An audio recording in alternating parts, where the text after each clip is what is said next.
Hello everyone. तो स्वागत है आप सभी का बिहार शिक्षक भर्ती परीक्षा के एक और नए वीडियो में।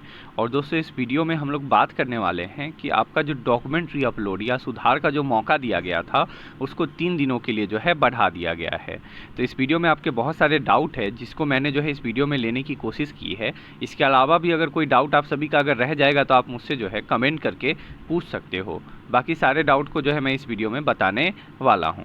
तो सबसे पहला डाउट तो यही है कि डॉक्यूमेंट री अपलोड करने के बाद भी नहीं दिख रहा है, तो कैसे अपलोड करेंगे जिससे कि वो दिखना चालू हो जाएगा। और साथ ही साथ जिनका नहीं दिख रहा है उनको जो है दोबारा अपलोड करना पड़ेगा, ये कंपलसरी आप सभी के लिए है, ठीक है। इसके अलावा बात करें तो डॉक्यूमेंट में बहुत सारे स्टूडेंट ऐसे हैं आप सभी में से जिन्होंने करेक्शन कराया है। अब करेक्शन कराने के बाद कौन सा ऐसा डॉक्यूमेंट है जिसको अपलोड कर सकते हैं और कौन सा ऐसा डॉक्यूमेंट है जिसको करेक्शन के बाद अपलोड नहीं कर सकते, इन सारे के बारे में बात करेंगे। और साथ ही साथ सीटेट डीएलएड अपीयरिंग, यानी कि जिनका कल सीटेट का रिजल्ट आया हो या फिर एक हफ्ता पहले डीएलएड का रिजल्ट आया हो, क्या वो अपना मार्कशीट जो डाउनलोड की है ऑनलाइन वो अपलोड करे या फिर नहीं करे। तो चलिए शुरू करते हैं वीडियो को। वीडियो अच्छा लगे तो वीडियो को लाइक करना, अपने दोस्तों के बीच शेयर कर देना, और अगर चैनल पर नए आए होंगे तो चैनल को सब्सक्राइब करके बेल आइकन का बटन क्लिक कर देना। तो सबसे पहला अगर हम लोग बात करें तो बहुत सारे ऐसे स्टूडेंट हैं जिनका जो है इसमें कुछ शो ही नहीं हो रहा है अपलोड करने के बाद, तो उन्हें कैसे अपलोड करना है मैं आपको बताने वाला हूँ। तो देखो, आपको करना क्या है, जिस बात को आपको ध्यान रखना है, हाँ ये है आपका, ठीक है। इसमें आपको सबसे पहला लिखा है पहचान पीडीएफ। पहचान PDF it means Aadhaar card आपका हो गया, ठीक है। आधार कार्ड में मान लो आपसे कुछ गलती हो गया और आपने आधार के जगह 10th का डाला था, तो अगर आप आधार का डालोगे तो प्रमाणित करने वाले अधिकारी जो भी आपके वहाँ के प्रिंसिपल होंगे, जैसे मान लो उस प्रिंसिपल का नाम जो है आप आनंद ले लो, ठीक है, आनंद ले लो, तो आप यहाँ आनंद लिखोगे, ठीक। इसके बाद पोस्टिंग के स्थान में ही प्रॉब्लम आ रहा है। क्या प्रॉब्लम आ रहा है कि इसमें कॉमा, सेमी कॉलन या इस तरह का कोई भी जो साइन होता है, कॉमा हुआ, सेमी कॉलन हुआ या फिर इस तरह का हैज़, ये सब कोई भी साइन जो है इसमें वैलिड नहीं होगा आपका। तो इसीलिए आपको क्या करना है कि इसमें पोस्टिंग का स्थान के साथ पदनाम लिखना है। पदनाम में जैसे वो हेडमास्टर हैं तो प्रिंसिपल लिख दो या एचएम लिख दो, हेडमास्टर। एचएम के साथ जो है पदनाम, पदनाम आपने एचएम लिख दिया। अब पोस्टिंग के स्थान पे आप क्या लिखोगे, तो पोस्टिंग के स्थान पे मान लो कि आप वो किसी स्कूल के होंगे हेडमास्टर, ठीक है। वो कौन सा स्कूल होगा, तो हाई स्कूल होगा, ठीक है। तो यूएचएस, ठीक है। और जो भी एरिया, जो भी आप रैंडम जो भी आपका एरिया हो, मैं रैंडम कोई भी, जैसे सराय आपका एरिया हो, सरैया, तो आप सरैया वहाँ लिख दोगे, ठीक है। बस इतना ही छोटा एड्रेस लिखना है, शॉर्ट में एड्रेस को लिखना है, आपका काम जो है चल जाएगा। क्योंकि बाकी चीज़ जब आप अपलोड करोगे तो इस पीडीएफ में उनका मोहर साइन सब कुछ लगा हुआ ही होगा, और साथ ही साथ यहाँ संपर्क नंबर तो आपका दिया हुआ ही होगा, तो आपको किसी प्रकार का कोई दिक्कत नहीं होगा। बस ध्यान रखना है, शॉर्ट में आपको यहाँ पोस्टिंग का स्थान के साथ पदनाम लिखना है, without comma, without semi colon, इस तरह का कोई भी आपका साइन जो है इसमें नहीं चलेगा। आप एंड लिख सकते हो, एचएम के साथ एंड लिख के आगे बढ़ सकते हो, बट कॉमा ये सब मत देना। और उसके बाद जब आप रिफ्रेश करोगे तो आपको यहाँ पे पीडीएफ आपको दिखना शुरू हो जाएगा। तो ये है आपका तरीका। अगर आपका नहीं दिख रहा है तो आपके पास अभी 3 दिन का मौका है, आप फटाफट जाके कर लो। दूसरा दिक्कत ये है कि जो सीटेट या फिर डीएलएड अपीयरिंग वाले आप सभी में से जो भी हैं, ठीक है, तो वो अपना जो नया जो मार्कशीट जो ऑनलाइन डाउनलोड किए हैं उसको अपलोड करना है या फिर नहीं करना है। तो देखो, जब आपने फॉर्म डाला होगा तो आपसे वहाँ एक ऑप्शन होगा अपीयरिंग का, और उस पर आपने टिक किया होगा। अगर सीटेट डीएलएड दोनों होगा तो दोनों पे टिक किया होगा, अगर डीएलएड होगा तो डीएलएड पे, सीटेट होगा तो सिर्फ सीटेट पे आपने करा होगा। तो जब आपने अपीयरिंग क्लिक कर दिया था तो आपको इसको अपलोड करने की ज़रूरत नहीं है। कब तक? जब तक कि खुद बीपीएससी के चेयरमैन जो हैं ट्वीट करके या फिर प्रेस कॉन्फ्रेंस करके वो खुद ना बोले, बीपीएससी की तरफ से कोई ऑफिशियल ऐसा नोटिफिकेशन ना आए कि जिसमें कहा जाए अपलोड करने को, तब तक आपको अपलोड नहीं करना है। और जैसे ही नोटिफिकेशन आता है मैं आपको नोटिफाई तो कर ही दूंगा, तो इसीलिए आपको परेशान होने की ज़रूरत नहीं है। नेक्स्ट है कि डॉक्यूमेंट में करेक्शन कराया है, री अपलोड करे या फिर नहीं करे। तो देखो, डॉक्यूमेंट में बहुत सारे कुछ डॉक्यूमेंट ऐसे हैं जिसको अपलोड किया जा सकता है, जैसे आधार कार्ड। आधार कार्ड में अगर आपने करेक्शन कराया है तो आप इसको री अपलोड कर सकते हो, कोई दिक्कत नहीं है, क्योंकि आधार नंबर आपका जो है वो हमेशा सेम ही रहने वाला है। बट अगर आपने मान लो 10th का मार्कशीट, 12th में कुछ चेंज करा लिया, आपने क्या किया कि NCL में नाम मिस्टेक था NCL EWS में, और आपने क्या किया कि NCL EWS में नाम मिस्टेक को आपने चेंज कराया। तो जब आप चेंज कराओगे तो ये सारे जगह एक सर्टिफिकेट नंबर दिया होता है, वो आपका क्या हो जाएगा, चेंज हो जाएगा, और सर्टिफिकेट नंबर चेंज हो जाएगा तो आपके साथ प्रॉब्लम हो जाएगा। तो इसके लिए आप क्या करो कि अगर आपने करेक्शन करा भी लिया है तो आपको कुछ नहीं करना है कि एफिडेविट बनवाना है मजिस्ट्रेट से, ठीक है, मजिस्ट्रेट कोर्ट से, इंपॉर्टेंट वो ज़्यादा रहेगा।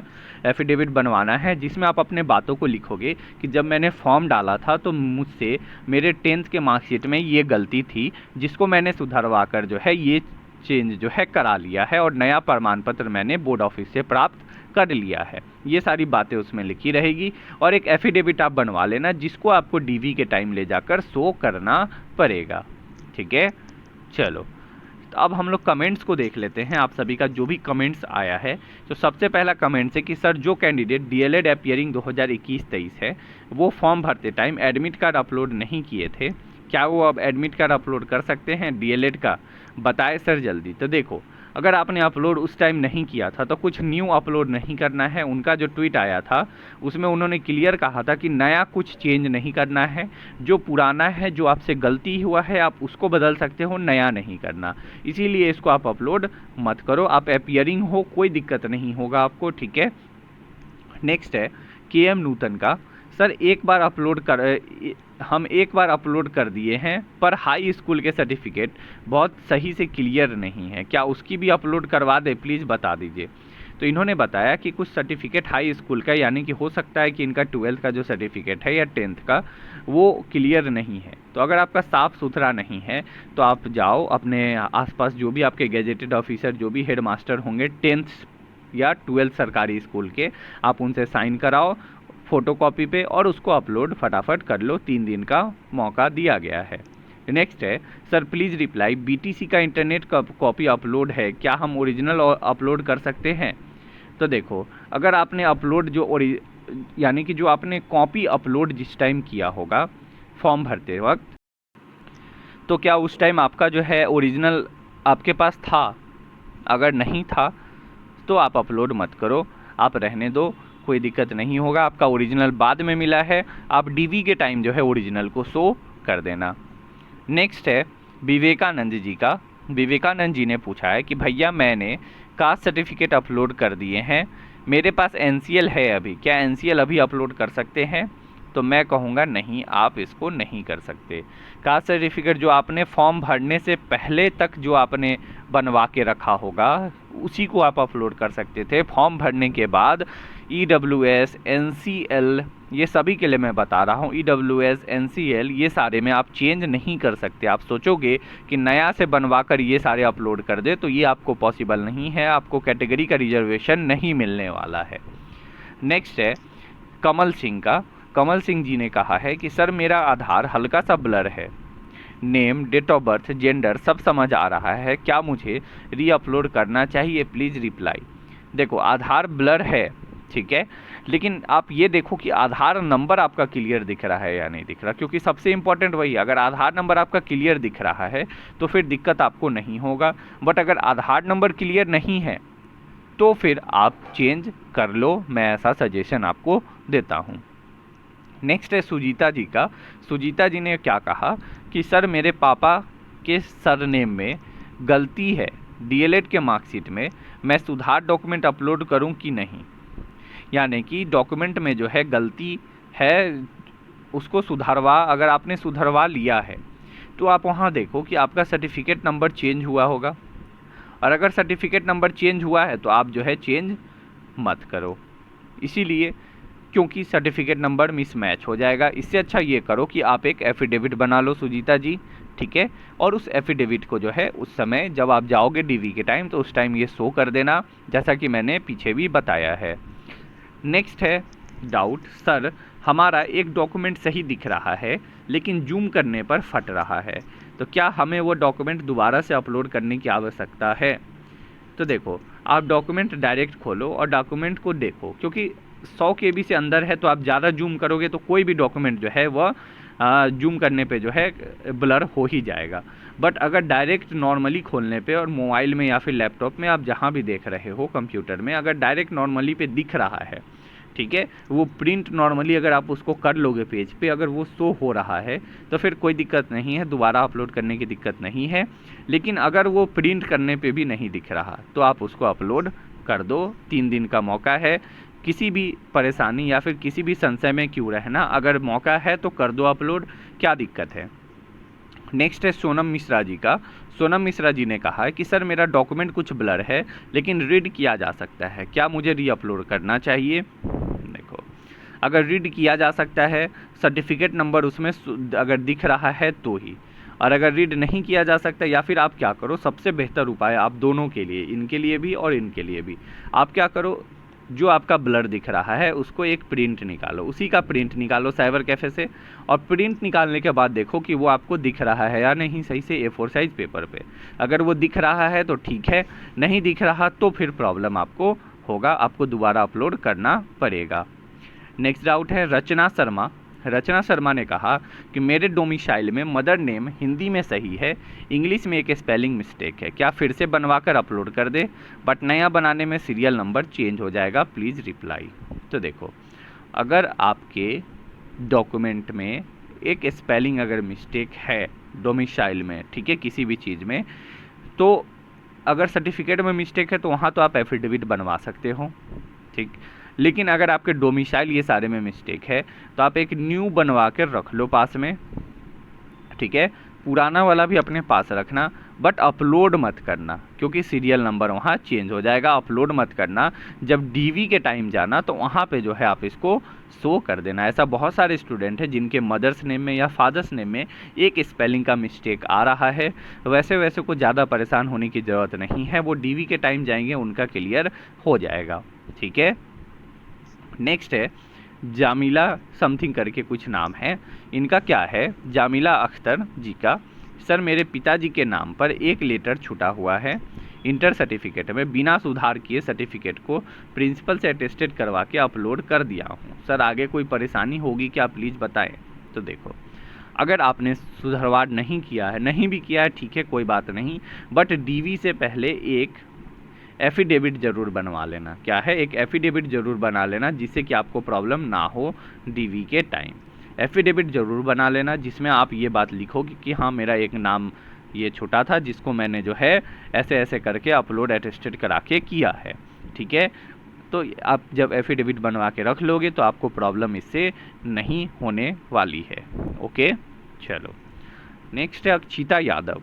अक्षिता यादव जी की बात करें तो इन्होंने कहा सर मेरा सीटेट नहीं सिर्फ डीएलएड है तो मेरे बीपीएससी का रिजल्ट नहीं होगा।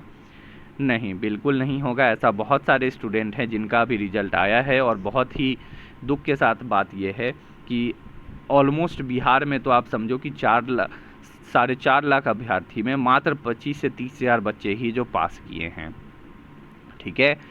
तो इससे ये समझ आ रहा है कि अगर आपने सीटेट पास नहीं किया, सारे अभ्यर्थियों के लिए ये बात है, अगर आपने सीटेट पास नहीं किया तो आप जो है एलिजिबल नहीं होगे आप बीपीएससी में।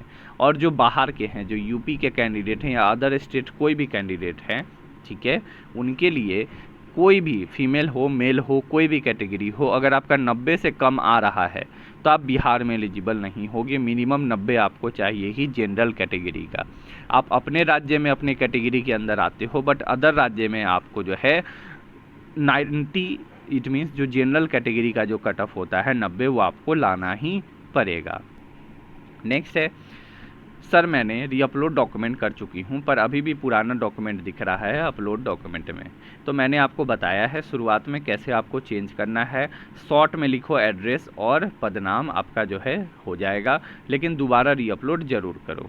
नेक्स्ट, पहले एनसीएल नहीं बनकर अपलोड किए थे, अब बना है, अपलोड कर सकते हैं प्लीज़। नो, आप नया बनाकर अपलोड नहीं कर सकते, नया कुछ भी इसमें अपलोड नहीं करना है। नेक्स्ट, सीबीएसई के 2011 बैच के मैट्रिक सर्टिफिकेट रीअपलोड करने के लिए 100 KB स्पेस सफिशिएंट नहीं हो रहा, कुछ कृपा कीजिए। देखो, इसका ऑप्शन क्या है आपके पास कि आप जो मैट्रिक का जो आपका सीबीएसई का सर्टिफिकेट है, आप उसका जब फ़ोटोकॉपी निकालोगे, क्योंकि बहुत बड़ा साइज़ का होता है, फ़ोटोकॉपी निकालो A4 साइज़ पे, ठीक है, उसको अटेस्टेड कराओ और अटेस्टेड करा के फ़ोटोकॉपी को स्कैन करो। अगर आपका 100 KB के अंदर अगर क्लियर नहीं दिख रहा है तो फिर हाफ ऊपर का जो हाफ पोर्शन है सर्टिफिकेट का, यानी कि जो आपका मार्कशीट का जो हाफ पोर्शन है उस हाफ पोर्शन को आप स्कैन करो और उसको जो है आप इसमें अपलोड कर दो। बट मुझे ऐसा लगता है कि अटेस्टेड कराने के बाद 100 KB में आसानी से हो जाएगा, क्योंकि फ़ोटोकॉपी डॉक्यूमेंट ईजिली हो जाता है आपके 100 KB के अंदर बिना कुछ फटे।